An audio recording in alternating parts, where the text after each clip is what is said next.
दोस्तों, आज इस वीडियो में हम आपको एक बहुत ही प्यारा, दिल को छू लेने वाला अनुभव बताएंगे। भक्त भगवान से प्रेम करता है, लेकिन विश्वास मानिए, भगवान भक्त से उससे भी अधिक प्रेम करते हैं। कहते हैं भगवान भक्त के वश में होते हैं। इस अनुभव ने ये बात हकीकत में प्रमाणित कर दी है। ये बहुत ही सुंदर अनुभव है और ये अनुभव हुआ श्री विपिन शर्मा जी को, जो कि इटावा के रहने वाले हैं। वो सरकारी नौकरी करते हैं। उनके घर में उनकी सुंदर पत्नी श्रीमती नेहा शर्मा और दो प्यारी बेटियां आराध्या 7 साल व काव्या 3 साल की हैं। ठाकुर जी की कृपा से उनका परिवार बहुत समृद्ध, प्रेम और खुशियों से भरा हुआ है। विपिन जी के दिल में बहुत प्यार और संतुष्टि है। उनके मन में किसी तरह का लालच नहीं है। वो कहते हैं ठाकुर जी ने जो भी दिया है वही बहुत है और मैं हमेशा उनका आभारी रहूंगा। आज के समय में ऐसी भावना का होना अपने आप में बहुत बड़ी बात है। नहीं तो आजकल तो बहुत होड़ मची है कि ठाकुर जी ने ये नहीं दिया, ठाकुर जी ने वो नहीं दिया। कार होनी चाहिए, मकान होना चाहिए। इसीलिए जब तक ये बात रहेगी तब तक हम कलयुग में दौड़ते रहेंगे। विपिन जी धार्मिक प्रवृत्ति के व्यक्ति हैं। वे बचपन से ही कृष्ण प्रेम में डूबे रहे, लेकिन उन्हें कभी वृंदावन जाने का मौका नहीं मिला। वर्ष 2017 में अपने विवाह की वर्षगांठ पर उन्हें पहली बार श्री बिहारी जी महाराज के दर्शन हुए। उसके बाद बिहारी जी ने उन पर इतनी कृपा की कि अब वो बिहारी जी के दर्शन के बिना नहीं रह सकते। अब उन्हें जब भी मौका मिलता है वो वृंदावन पहुंच जाते हैं। अब हम आपको उनके जीवन के वो खूबसूरत अनुभव बताते हैं कि कैसे उन्होंने पल भर में ही ठाकुर जी से संबंध जोड़ लिया और कैसे उन्हें उनकी कृपा प्राप्त हुई। हुआ यूं कि साल 2020 के जनवरी महीने की एक रात वो अपने ससुराल में थे। उनकी ससुराल भी इटावा में ही है। वो कमरे में शांति से बैठकर फोन पर भगवान कृष्ण की कथाएं सुन रहे थे। कृष्ण जी की कथाएं सुनकर वो इतने भावुक हो गए कि रोने लगे। दोस्तों, जो कृष्ण के प्रेम में रोता है वो इस संसार के लिए नहीं रोता। रोना अच्छा है, जो ठाकुर जी के लिए रोएगा वो कलयुग के लिए नहीं रोएगा। तो इसलिए कृष्ण के प्रेम में खूब रो। विपिन जी ने भी श्री कृष्ण प्रेम में डूबकर एक के बाद एक कई सच्ची घटनाएं सुनी। वो कृष्ण जी को याद कर रहे थे। उनके मन में कुछ बेचैनी थी। उसी समय उन्हें कुछ विचार घेरने लगे। वो सोचने लगे कि मेरी 2 बेटियां हैं और एक दिन वे दोनों चली जाएंगी और मैं और मेरी पत्नी अकेले रह जाएंगे। हमारा तो कोई बेटा भी नहीं है जो हमारे बुढ़ापे का सहारा बने। सारी रात उनके मन में तरह तरह के विचार आते रहे। वो परेशान होते रहे। वो मन ही मन बिहारी जी से बातें करने लगे। हे प्रभु, कृपया मुझे कोई रास्ता दिखाएं, मैं क्या करूं? वे कृष्ण प्रेम में पूर्णतः समर्पित थे। उन्होंने किसी संत के प्रवचन में सुना था कि हमें ठाकुर जी से कोई रिश्ता बनाना चाहिए। यही सोचकर उनके मन में विचार आया कि क्यों ना मैं भी ठाकुर जी से कोई रिश्ता बना लूं। अब समस्या ये आ रही थी कि रिश्ता किस रूप में बनाया जाए। भगवान और भक्त का रिश्ता तो है, पर अब क्या बिहारी जी को अपना मित्र बना लिया जाए? नहीं, उनके मन को यह बात स्वीकार नहीं थी, क्योंकि जब हम किसी को सम्मान की नजर से देखते हैं तो दोस्ती की बात नहीं आती। तब उन्होंने सोचा कि क्यों ना ठाकुर जी के बाल रूप को पुत्र रूप में स्वीकार किया जाए। पता नहीं ठाकुर जी ये भाव अपने भक्त से व्यक्त करना चाहते थे या ये विपिन जी की अपनी सोच थी। बस यही बात उनके मन में बैठ गई। उन्होंने निश्चय कर लिया कि अब कृष्ण जी ही उनके पुत्र हैं। वो सोचने लगे कि कल ही मैं ग्वालियर चला जाऊंगा और ठाकुर जी के लिए पोशाक और सारा सामान लाऊंगा और उनकी सेवा करूंगा। अब उनके मन में एक अजीब सी खुशी, एक अलग ही शांति थी। एक ही रात में उन्होंने बहुत सारे सपने बुन लिए। दोस्तों, जब एक स्त्री गर्भवती होती है तो 9 महीने के समय में उस मां को अपने बच्चे का एहसास होता है। वो उस होने वाले बच्चे के बारे में मन ही मन कई चीजें सोचती रहती है। शायद विपिन जी का भी कुछ ऐसा ही स्नेह या कुछ प्रेम था कि वे उस दिन पूरी रात सोए भी नहीं और केवल ठाकुर जी के बारे में ही सोचते रहे। मेरा बेटा कैसा होगा, उसका नाम क्या होगा? वो बस यही सोच रहे थे। वो सोच रहे थे मुझे मेरे जीवन का आधार मिल गया है। जवानी में मैं उसकी देखभाल करूंगा और बुढ़ापे में वो मेरा ख्याल रखेगा। अगले दिन दोपहर को वो अपनी मां के पास अपने घर गए। उनकी मां पेट की बीमारी से पीड़ित है। जब विपिन जी अपनी मां से मिलने गए तो विपिन जी ने उन्हें अपने मन की बात बताई। ये सुनकर वो रोने लगी और बोली, बेटा, मेरे पास लड्डू गोपाल हैं, लेकिन बीमारी के कारण अब मैं उनकी सेवा नहीं कर सकती, इसीलिए तुम इन्हें ही अपना बेटा बना लो। मां की बात सुनकर विपिन जी बहुत खुश हुए। मां और विपिन जी दोनों रो रहे थे, क्योंकि कई बार ऐसा होता है कि कोई बात मन में आती है और अगले ही दिन पूरी हो जाती है, तो हमारे आंसू आ ही जाते हैं।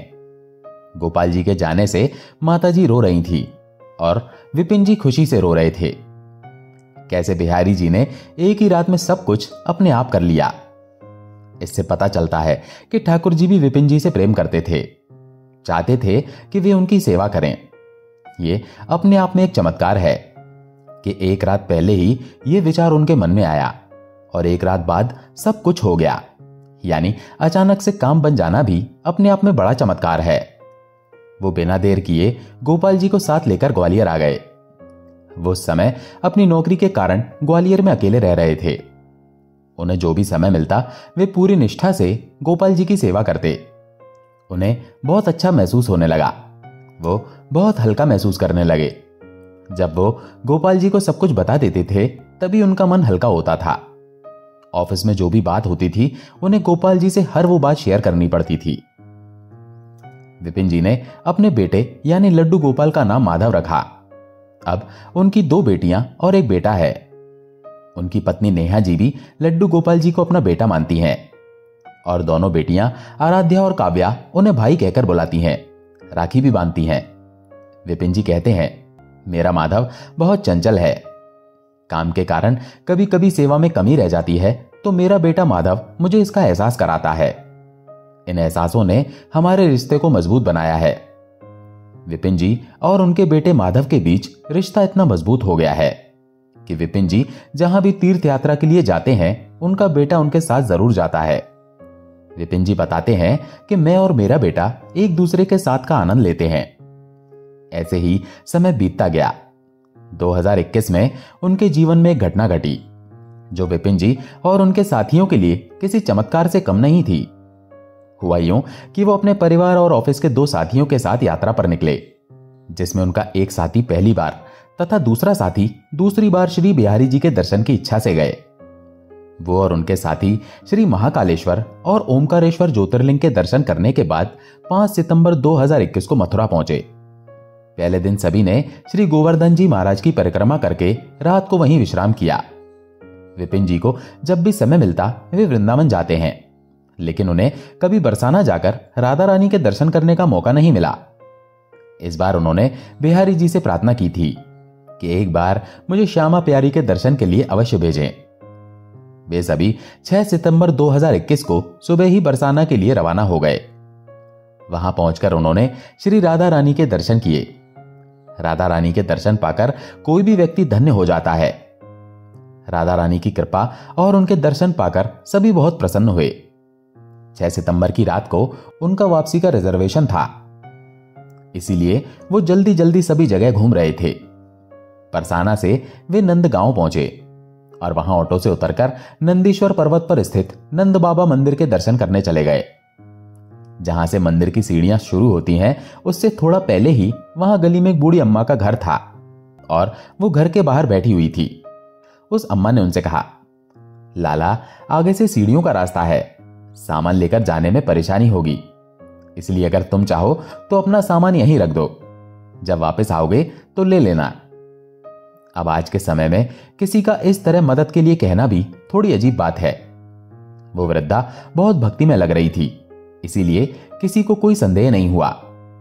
उन सभी ने अपना सामान वहीं रखा और अपने गोपाल जी को अपने साथ ले गए। नंद बाबा मंदिर में सभी ने प्रेम पूर्वक दर्शन किए और वापसी के लिए प्रस्थान किया। उनकी 7 साल की बड़ी बेटी आराध्या ने गोपाल जी को अपनी गोद में ले रखा था। जब सभी लोग उस अम्मा के घर लौटे जहां सामान रखा था तो उनकी बड़ी बेटी आराध्या को प्यास लगी और उसने अम्मा से पानी मांगा। अम्मा भी बड़े प्रेम से सबके लिए पानी लेकर आई और सबको पानी दिया। नेहा जी ने अम्मा से पूछा, अम्मा जी, क्या यह घर आपका है? तो उस अम्मा ने कहा, नहीं बेटी, ये मेरा नहीं है, ये तो मेरे कान्हा का है। उस अम्मा का भाव तो देखो, अगर कोई हमसे ऐसा सवाल पूछेगा तो हम कहेंगे, हाँ ये तो हमारा घर है। अब पानी पीकर माता को धन्यवाद देकर सभी लोग वृंदावन की ओर चल दिए। अचानक से मौसम में बदलाव आया, बादल घिर आए और बारिश की बूंदें गिरने लगीं।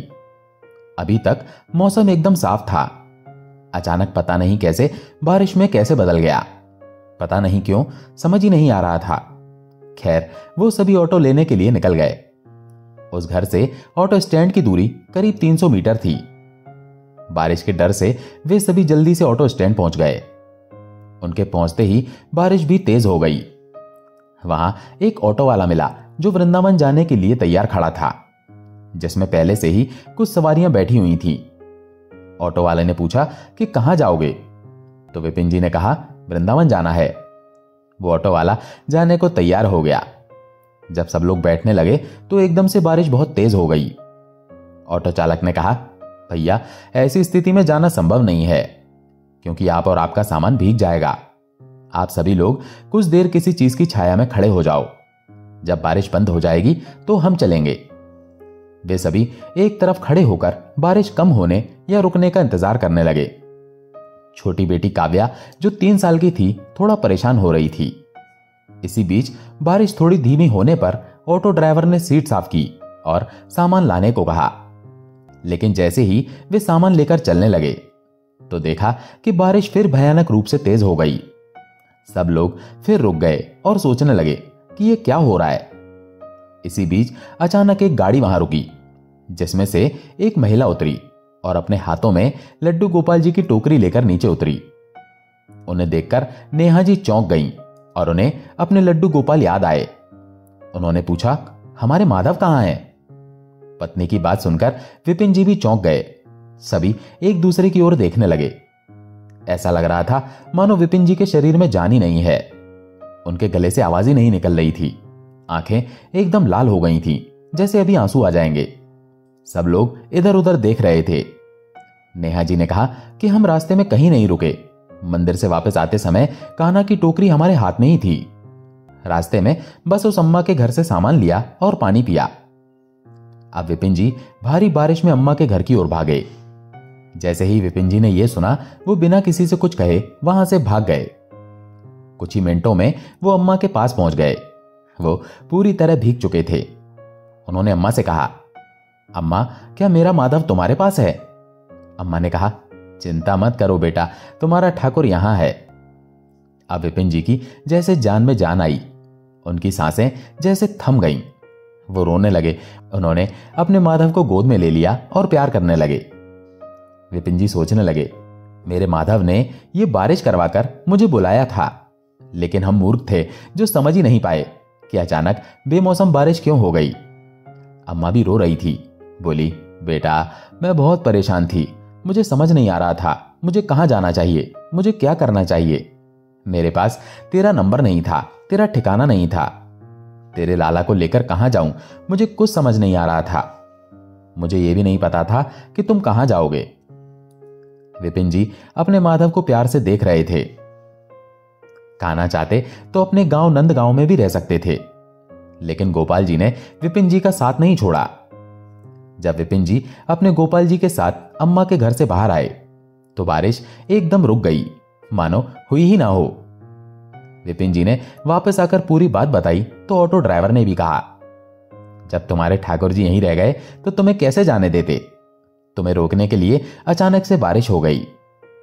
सभी लोग बार बार ठाकुर जी से क्षमा मांग रहे थे। सोच रहे थे कि इतनी बड़ी गलती कैसे हो गई कि वे गोपाल जी को छोड़कर चले गए।